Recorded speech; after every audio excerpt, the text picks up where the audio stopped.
Oi! Headhunter!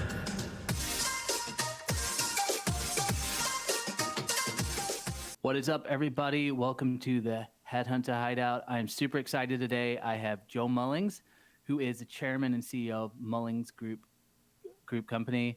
He has been featured in Forbes, CNBC, Business Insiders, Yahoo Finance, New York Post, and Monster. And honestly, if you don't know Joe and you're in the recruitment industry, I don't know where you've been. He's got a medtech recruitment agency that's killing it. They're just doing amazing things in the industry. And he's also a big inspiration for myself for producing content, producing high quality content. And so I'm really honored to have Joe with us and appreciate him being with us. And so, Joe, why don't, for anyone who doesn't know you, which I'm guessing is, probably pretty rare, why don't you just give us a quick intro and how you got started in recruitment, and then we'll get into the conversation here. You got it. Well, thanks for having me, first of all, Joel, and say hello to Sean for me as well. I will. So I got started in the headhunting business in 1989, December 2nd, 1989. I went to work for Management Recruiters International at the time, Sebastian Avosi and Bill Joes, two great guys. I knew I needed to serve an apprenticeship, so I did that for 2 years. And when they hired me, I did tell them I was going to hang for 2 years and then go start my own firm. I went to school as an engineer, University of Dayton, Ohio, and got out of there in '84. Spent a couple of years as an engineer before that, though. And about 2 years and 4 weeks to the day, I went out on my own, opened up my own firm down in Coral Gables, Florida. I partnered with my college roommate, Jim Weber, and those in the headhunting business will know Jim. He's probably the best in medtech. He still has his own firm in quality and operations. Probably has placed a few thousand people himself. And then built the firm up to what it is today. We're about 30 plus people, run rate of over 10 million a year. We've got our own media company, if you will. And we have expanded out to medtech and health tech, which I'm happy to go into if anybody's interested on really the consumer empowered market that's coming out with intelligent consumer devices that people are now going to be pushing into healthcare rather than pulled into it because they have a disease. So I love the industry. I love to challenge the industry. And you just need to realize it's about the candidate. You'll hear me use the word individual from here moving forward, because candidate to me is just a terrible word. They're individuals. And so it's all about the individual, because if you can get the individual to follow you, the companies will pay your fees and they will seek you out because the individuals trust you. So that's my background. 30 years, New York boy, Hicksville, New York, and down here and live in beautiful Palm Beach. I love it. And I saw it too. Is it your 30-year anniversary? Was it earlier this month, or when was it? Yeah, so it was middle of January. I didn't even know it. My team came to me, and it was it was my 30 year of starting the firm. It's my 32nd year in the business. Yeah. Wow, man. Yeah. Well, there's so much. I mean, we were just talking backstage, and there's so much that I feel like we could talk about. I'm curious to hear a little bit about kind of some of the changes that you've seen in the industry. But I know you're talking about challenging the industry, and obviously a big part of that I see is this digital transformation that's taking place with the recruitment agency world. So I'm curious to just hear how you got started with your own digital journey, and kind of how that's evolved, and then how you kind of see that evolving further as we go on. I'd love to chat about that. Yeah. So, it was 2015 maybe. I had a big contract with Google and Johnson & Johnson. We were building a really sophisticated surgical robot, and I had flown out. Google and J&J had interviewed something like 27 different companies, and they had 350 hires they had to make in Silicon Valley to build a surgical robot to rival Intuitive Surgical, which is a multi-billion-dollar company. So I went out there, we won the contract, and I'm sitting there, and they said, oh, by the way, you can't show the robot, you can't talk about the robot too much in detail, you can't show inside the four walls of Google, because it was on the Google campus, And we want the best in the business out of Tesla, out of, Facebook, out of, all of the software companies. You still want this? I'm like, yeah, I got this covered. No pressure. No pressure. Now, if you're a headhunter, to hire 300 people and assume you put 5 individuals into each role, and then assume, especially since Google and J&J, 5 interviews per position, start doing the math backwards. That you're doing something like 15 interviews a day for 2 straight years. Not tenable, yeah? So I'm flying home and I'm thinking, how am I gonna pull this off? How am I gonna scale this off? And social media just came to mind. And I said, let's just start telling stories. I won't show the robot, and I won't be able to show you inside of Google and the R&D labs there, but I can certainly tell you the stories about what they're trying to do. And that came up, the construct of always talk about 4 things as a headhunter, whether you're doing social media or not, right? The market, the product or service in that market, the leadership, and the mission. So that gave us the construct, the 4 pillars on how you tell stories. And that's what you do when you pitch, too, on the telephone, not just in video or even on your copy.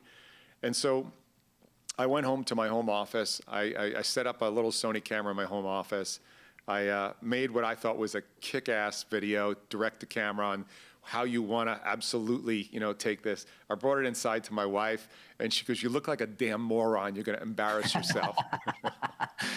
So best feedback ever from the wife, right there. She said, "Listen, call up your nephew Ryan. He just got out of Massachusetts Film School. Have him see if he can help you, because you are not going to ruin your career with that." And of course, I walked back out through the courtyard to my office, downtrodden and embarrassed. But as usual, she was right. So I called up Ryan, and Ryan came in. He came down, moved to Florida, brought in Christina, who was one of his friends and also teachers at the academy. And we kicked off from there with 2 little Sony cameras, 2 young people who didn't know what was not possible, and I had no training in that. And we scrambled around, and there's still great footage online on that. And Google and J&J gave us the thumbs up to create these great stories. I believe, and I need to verify it, we were the first recruiter with video on LinkedIn at the time. We were definitely in the alpha and the beta, and we posted those online, and we saw the impact it had. And then from there, we just kept on building and making, everybody did back in the day stupid memes at the time, because that's what you did. And, just continued to evolve. And, today we're a full production company of, in aggregate, probably 7,000 square feet. 10 employees. We've traveled the world with True Future. We're now getting hired, not even to do headhunting, but just to tell the digital stories about our clients. And, clearly, it's a beautiful platform to just raise up the industry that you're in. So that's how we got started in the digital side.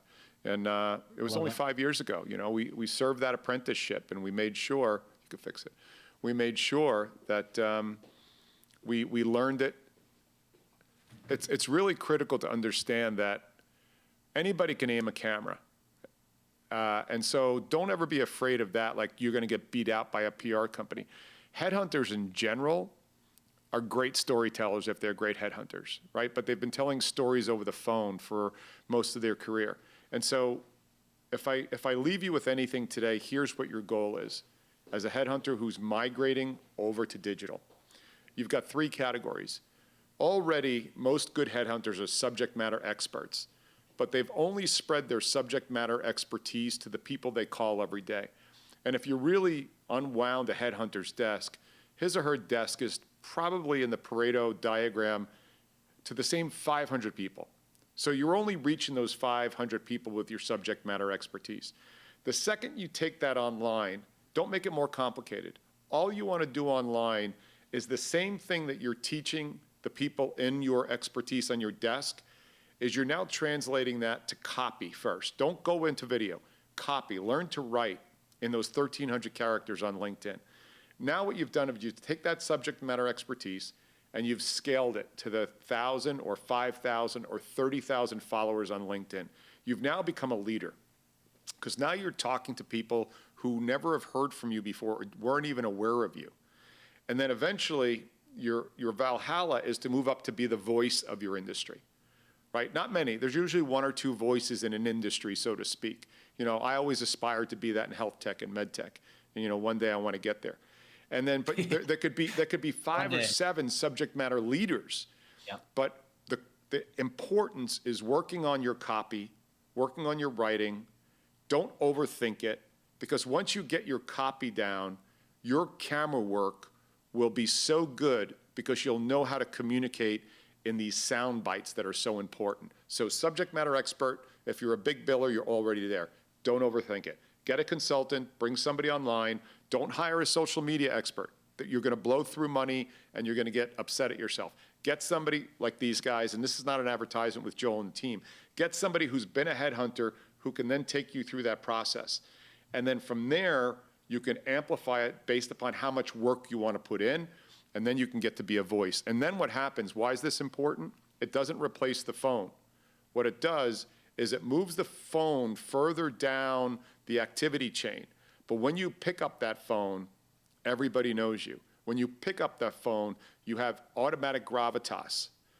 You start to get heavy inbound business then, inbound candidates, inbound hiring managers with JOs. So, but you have to be patient with it. Media will not replace the headhunter. Headhunters who use media will replace headhunters who do not. That you can bet on. All right, man. It's crazy because I'm gonna have to do highlights from this live show, and I feel like that whole segment is just highlight and highlight and highlight. I'm curious, and we got a couple people that are saying hi as well, so I just want to get to them. We got Sean just says 2 times legend. Kevin says yo from Seattle. Kevin is kind of more up and coming on social media, and then we have our guy Adam. He said Beacon, but he meant to say Joel. This is my, and then Beacon, and then Adam just said, just with what you said, boom. And obviously, Adam's got a great thing going on with his podcast. He's got a great machine working, and he's seeing a lot of growth in his business this year.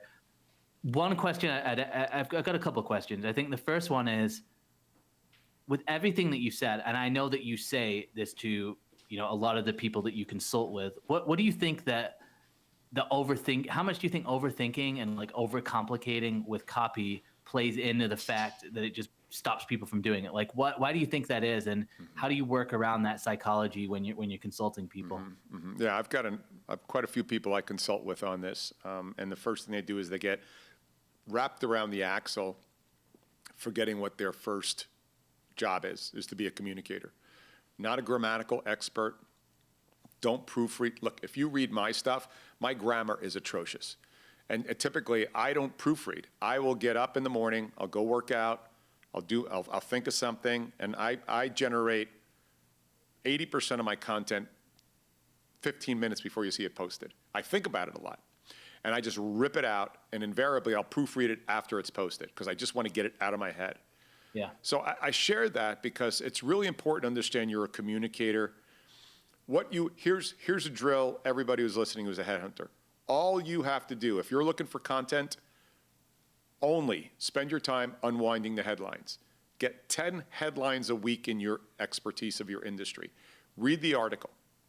Then unwind it as an expert headhunter on what does that article mean relative to your industry. Either somebody was bought, or there was an investment in there, or they went bankrupt, or they merged, or they released a new product. Now reverse engineer that out with your expertise on what does that mean to the job market relative to the market you work in. Because we lose sense of what we're great at. We're great at knowing where that career hockey puck is going to be eventually, if you're really a student of your business, in the companies we work for. And most of our individuals we work with, the candidates, they aren't looking at headlines like we look at them. They look at headlines as just as a consumer. We look at it as the opportunity to get a JO, right? A job order, an opening.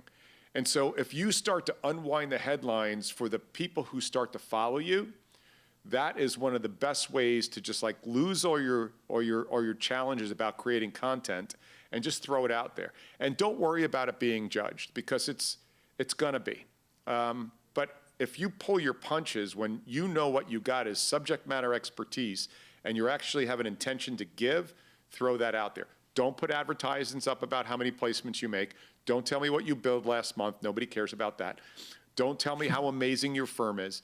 Take the firm of communicator via education, unwind the headlines, and then there's a little something I put out on LinkedIn. Please look, I mean on YouTube, please look it up. It's called the 10-4-2 strategy. It shows you, just put Mullings 10-4-2 on YouTube.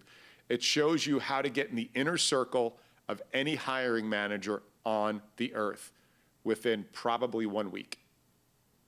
It's a lock. It's a lock. It's the best thing I ever hallucinated on I think it was like a Sunday morning afternoon in my garage gym. It's a lock. So check that out.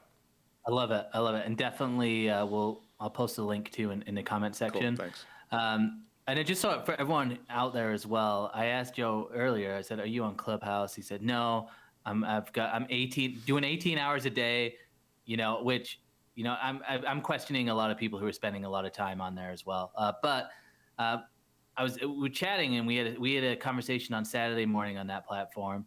Joe's not on the platform, and somebody brought up the 10-4-2 strategy. And I was just laughing that, that to me, that's a sign that, that's what makes you a thought leader, when you're able to show up on other platforms without being on other platforms. That's cool. What about with like fear? Okay, because I know you mentioned that a little bit with like the judgment piece. How much do you think fear plays into content, and particularly with people that you're consulting that maybe been in the industry for a long time? Like, how much does the fear of being judged, or the fear of losing clients, the fear of putting yourself out there, do you see that playing in there? Like, I'd love to get your take on that. Well, I think the stat that I got from LinkedIn was less than 0.5% of recruiters put content out there. Now, whatever their demotivation is, I'm not sure. But the flip side of it is, look at on the other side what the opportunity is there. So your competitors are not putting out content. So as long as you don't put out something that insults other people, it's all upside. And again, your content should, here's what I do. Do I have my book with me? I got it over on the table there. I keep a book with me everywhere I walk, and I have Post-it notes. Think about the conversations that you have every single day, and you're talking about either a salary negotiation, a relo, thank you, Lily, a relo, any of that stuff. What you want to do is, as soon as you hang up that phone or you're in the middle of it, you want to write down the conversation you had. Because what you did is, when you hung up the phone, that was gold. I wish I could can that. And so what I will do is I will take that phone call, and again, at my salary negotiation, or I just had a guy say no. I still work a desk all day too. I had a guy turn something down today with a great client in Boston. Everybody thought it was dead. We went back to him. We had a very specific conversation. It was something I had not spoken about in a couple of years. I wrote it down. It'll be a posting next week. So your content, you're developing it all week on your desk if you're a headhunter. And we're saying things that nobody else hears. So if you unwind the headlines, you take 10-4-2, and you take your Post-it notes and just jot them down every week, there's your content for the rest of the week. And if you take an education mindset, man, it's impossible not to have content. Forget about the video camera. Spend 120 days just writing, commit to it 4 days a week to post on LinkedIn, and you'll get better and better. Now, I'm not going to fib. There's a dude up in Chicago who's a headhunter. I'm not going to say his name, although I should. He wished me that I would die. He wished me that my ICD would stop working. This is the second time he did it for me. He is so bent up, I've had to block him 2 times. With all the lovely words I get online, like, he's the only one I think about. Look, I'm thinking about him right now. So yeah, you're not going to be able to ignore the haters or the people who have every shot to just go right by you or unfollow you or just keep scrolling, but they feel compelled to have to call you out. I'm like, oh man. So, and you won't lose clients over it. In fact, your clients, I think, will be appreciative, because what you're doing is you're lifting up the industry. You're, again, teaching mindset, and then eventually you never know where you'll go to. Because in the beginning, 100% of my content was purely educational around the medtech industry. Laser imaging, guidance, robotics, heart valves, implantable hearts, neurotransmitters. But over the years, I gravitated to what I love to do, is to inspire and teach. So my content went from subject matter expertise on exact technologies to now it's only about 20% of that. And the rest of it is pushing into the recruiting world, trying to motivate recruiters to think other ways and motivate companies to think about creating a hiring brand other ways, and then on the inspirational side, which I've always been sort of a coach anyway. So, Yeah, no, I love that. And I noticed too, interestingly enough, a lot of people, and I'm on a lot of these LinkedIn conversations as well.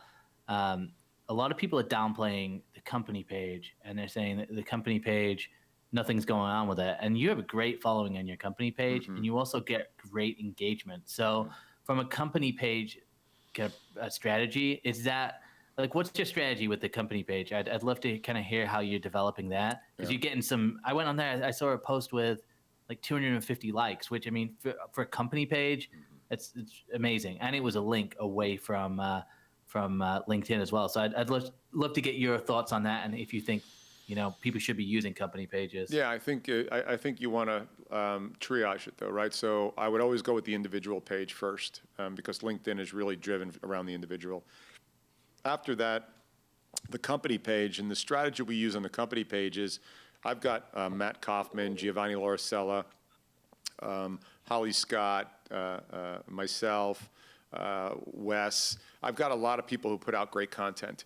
And so what we do typically on the company page is we have a team inside that will just review what got the best content on the individual pages, take that content, and if it was an article that was written, or it was a video, rework the copy, and then put it on the company page.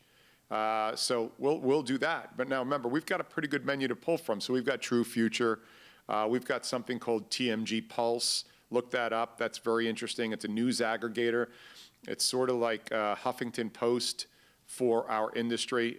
It scrapes, I think, like 40-something different sites for news in the medtech industry every night, and we custom built that. So we're able to pull from a bunch of places, and I think we've got 40,000 something followers on our company page, and we think that's just as important. But I would, from a resource perspective, concentrate on yourself, and then if you're running a firm and you've got 2 or 3 or 4 people putting things out, then go ahead and take the best of that week, because that's data telling you that the public likes it. So then share it with a larger group. No, I love that. And you have, you're coming up to 50,000 followers on that. Thanks, yeah. But yeah, I was just curious, because a lot of times, like, I'm with you as well. Like, I think if you've got, especially if you've got limited resources, the personal page is a great place to test things. So when you're bringing new people on to your company as well, like, are you teaching them how to create content? Are you building that in a schedule? And one of the questions I hear a lot is like, how do we keep our people accountable? So I'd love to kind of hear your take on that and how you're doing that. And you using KPIs, like, how are you keeping people accountable for content? I'd love to hear your take on that. So great question. We never force social on anybody. The one thing we do, we haven't kept phone time for probably 2 decades. We don't keep number of calls in the office. Paz has been in my office. There's a bunch of TV screens on the wall. The only metrics we track are LinkedIn. Followers gained this month, regional location of the followers, titles of the followers. We don't even track our production board on those screens. We figure if those metrics continue to grow appropriately with the right followers and the right engagement, that will declare itself in production. It's a little more complex than that, but I'm just pointing that out from a KPI. When you join us, the KPI on social that we want is, if you have great content, but you don't have a distribution channel, you have nothing. And so what we do is, when you have a new recruiter come on, the KPI on social is, how many followers did you increase on a monthly basis over your first 6 months? And we're looking for anywhere, I'd have to check with Christina, between 500 and 1,000 followers. You need to increase it every single month when you come in. Because then once you put content out, it will be seen appropriately and leveraged, so you can move from that subject matter expert to that subject matter leader. So too many people get fixated on content when they need to, on the other side, be fixated on building up their followers so their distribution channel is getting that content out.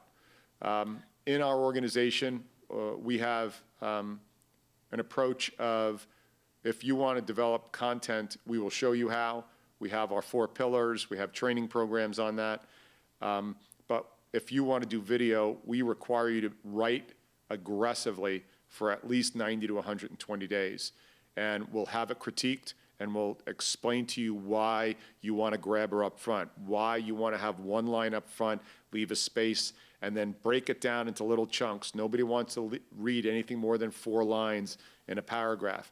And then leave them something amazing to think about as you go out the back door. Don't ever paint yourself into a corner. Rarely will you get something that's an absolutism in life in general.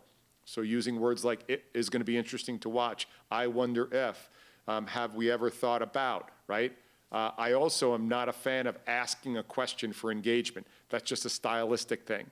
I think we're smarter than that. I think we want to force ourselves to be more creative than that. It's a cheap way out of trying to get engagement. If you're not writing well enough, challenge yourself to write better rather than end up with some corny question to drive engagement. And nobody pays attention to that anyway. So that's sort of our beginners when you first join our firm. I love that. I love that. And we've got a couple of people saying hi here. Tony just says, "What's up, Joe and Joel?" What's up, Tony? And then Adam here just said targeted connections, and I didn't make that up, Joel. And that's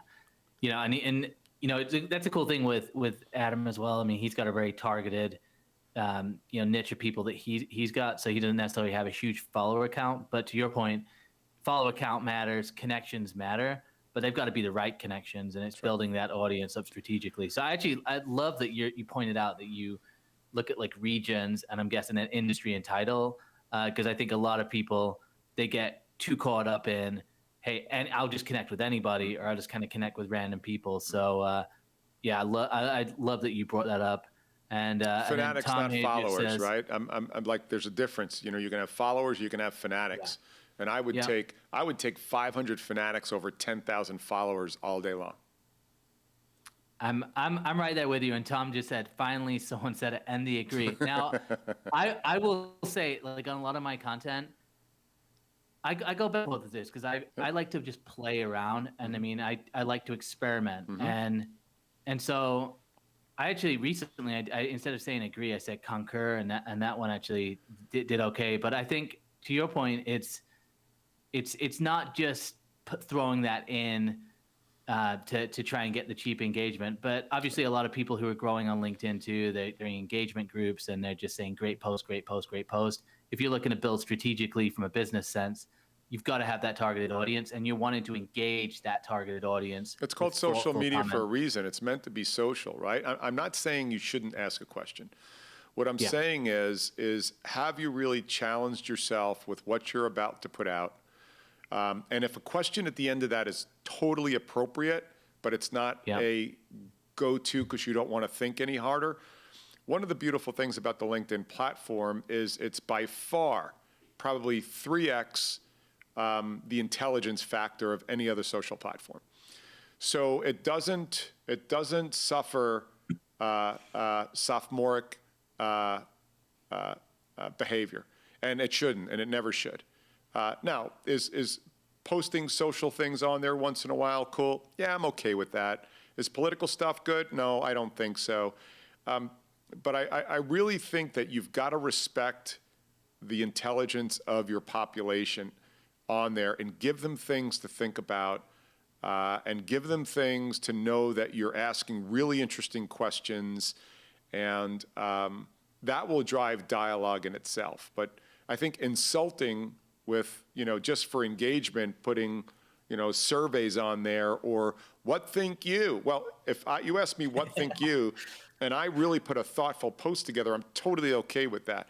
But if you're just, trying to get followers up or, thumbs up or whatever they are, likes, I don't think you're going to have a long career in becoming a subject matter leader and adding value to your platform.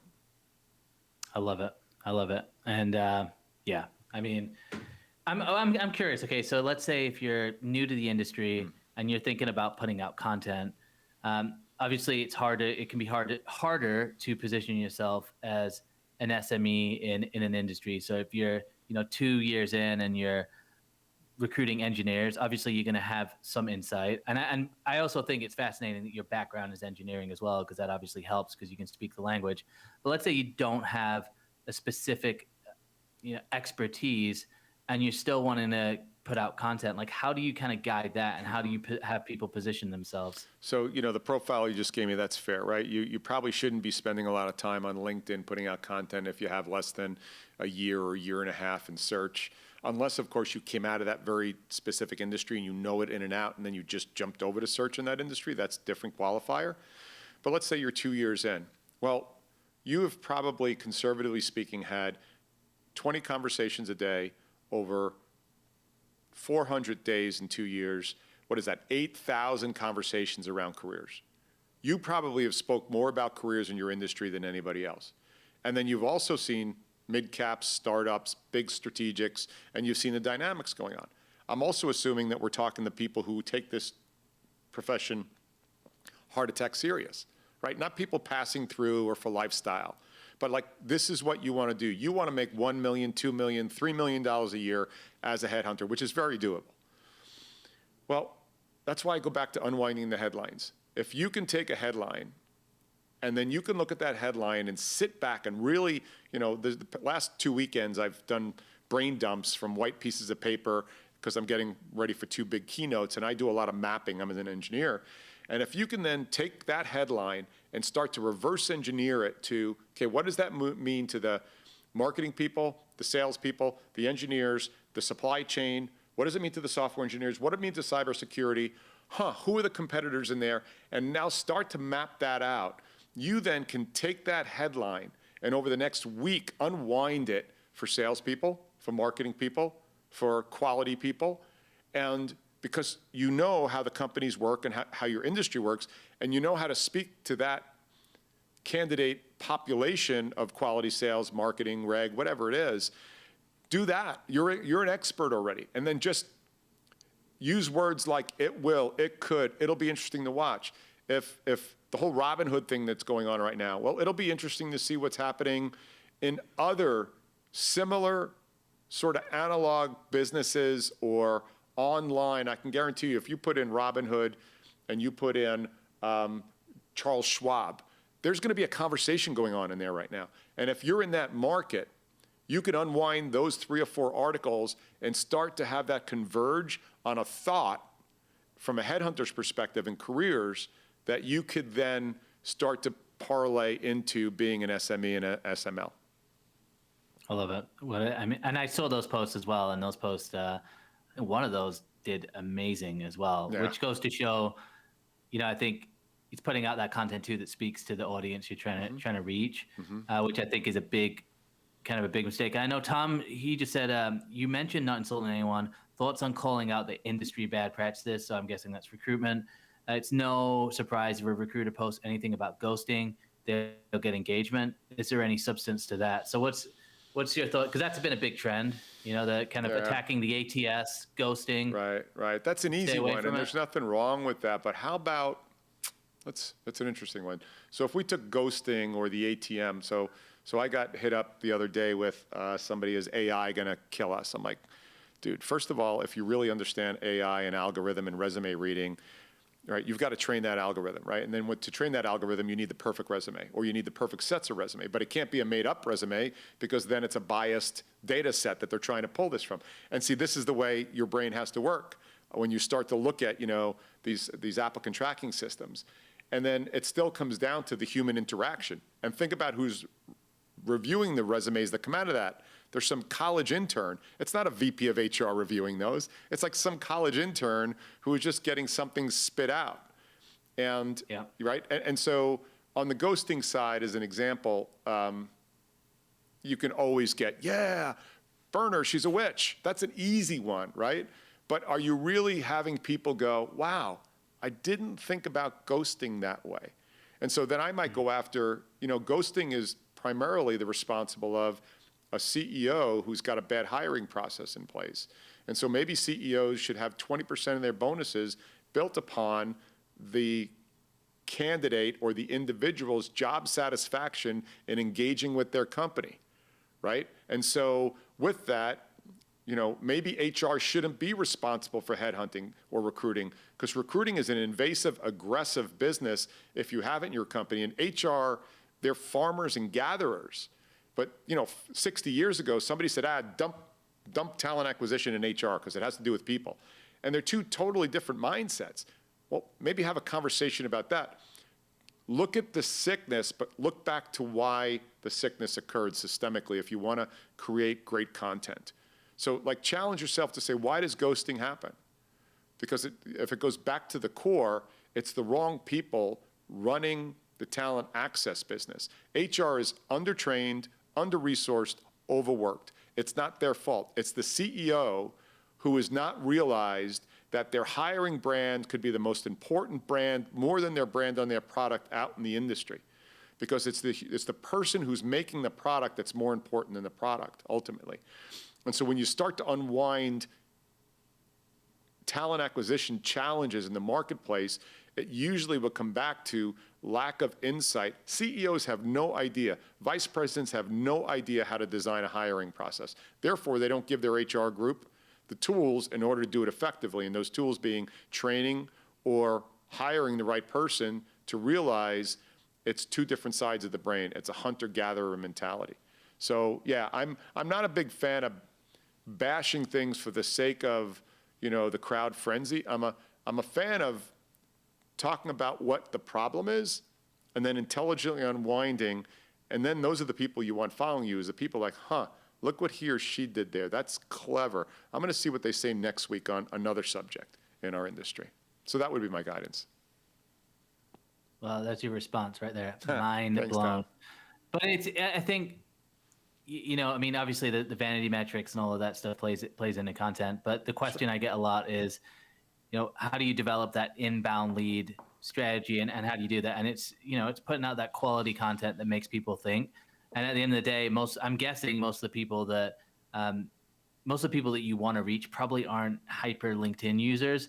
They probably go on LinkedIn, maybe daily, twice daily, but they're looking for quality. So if you're just posting, kind of the fluff, you might get 50,000 views. I get 50,000 views on some of my content, but I found the content that calls out, recruitment and marketing, those posts don't actually do that well, but they generate the most leads. So I love that. So so if you're looking at the industry from 5 years from now, I know one of the things you said earlier was, content hots up the use of the phone. So, how do you see the phone playing, or what role do you see the phone playing within our industry? And how quickly do you think people need to adapt? Do you see if people don't make that switch to digital versus phone, how long do you think people really have within the industry, given some of the shifts that we're seeing with people in the workforce? Yeah, I think if you're planning on being in the industry for another 5 or 6 years and not making much of a move over to at least some sort of digital transition, you're okay. I want you to think about this, though. So the businesses that are doing well, let's go outside headhunting. All the businesses that are doing well in any industry, even in the middle of COVID, are data forward, are digital forward, no matter what they do. The food industry's gone there with this whole COVID, situation. The way cars are sold, digital forward, right? Everything for the most part is sitting on this, and all this does is represent a reduction of friction of communication and engagement. So let's just take that there. So therefore, all of the companies that are going to be market leaders in their space, if they're not already digitally oriented, they themselves are going to be out of business. So if you're a person who is not going to be digitally oriented, the odds of the companies that are winning trying to find you are not going to find you. And then therefore the companies that are not digitally oriented are going to very quickly be flattening out or even declining and have no money for headhunting because we're not cheap, right? And so if you just think about it that way, is the organizations that are going to be hiring people are going to be looking for a digitally progressive partner in the business. And it's going to have to be evidence-based. Now, do you have to be like this? No, you don't have to be like this. I know for a fact there's no search firm in the world even close to our universe, but push us off. We are not We should not be considered a benchmark to aspire to be, right? Is if you are working in an industry and you are not pursuing a digital relevance on how you do business, you are not going to appeal to the companies that are going to continue to be growing and gaining market share year after year. So just think about it that way. There's no way that these, pick your industry expertise, they are absolutely looking for evidence. I can't find you on LinkedIn, or if I find you on LinkedIn, you haven't posted in 6 months. I mean, there's not many companies that don't advertise or create relevancy or show their expertise. We don't even have to send out pitch decks anymore because we have demonstrated our expertise online every day. People don't even ask for the slide deck anymore. They just say, send me a fee agreement. I mean, that's an extreme right now. But that's what I'm talking about, is you demonstrate your relevance. And hiring managers or candidates, remember that, is those individuals who are active in the marketplace are on LinkedIn. And if you put out content good enough, their first stop every morning is going to be checking out your feed. We hear that a lot. Like, dude, I can't wait to get on every morning and see what you're putting out next, right? Because it's industry related or it's personally development related. So I hope that answers your question. It does. Is if you're going to just want to bill $100,000 to $200,000 a year from home, you're probably going to be fine for 5 or 6 years. But I think those firms that are doing $1 million, $2 million, $10 million, $15 million, if they are not all bought in, I think there's a very, very good chance they become irrelevant within 2 to 3 years.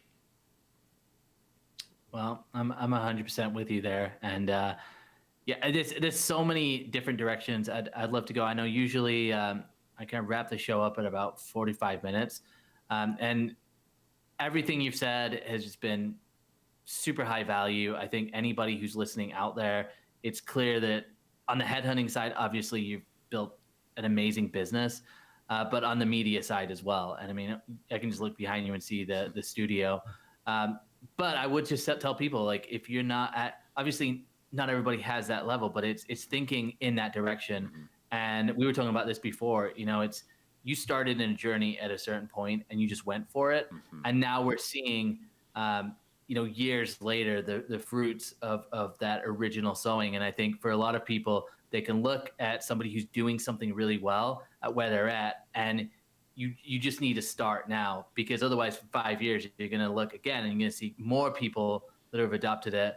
And the only difference is you start something, you're consistent with it. So much value there. I appreciate it. I like to end these shows because obviously most of the people who are watching this are headhunters. And one of the questions I've been asking recently is, for just to that 1 or 2 people out there who's just starting out, they're in a really unusual period.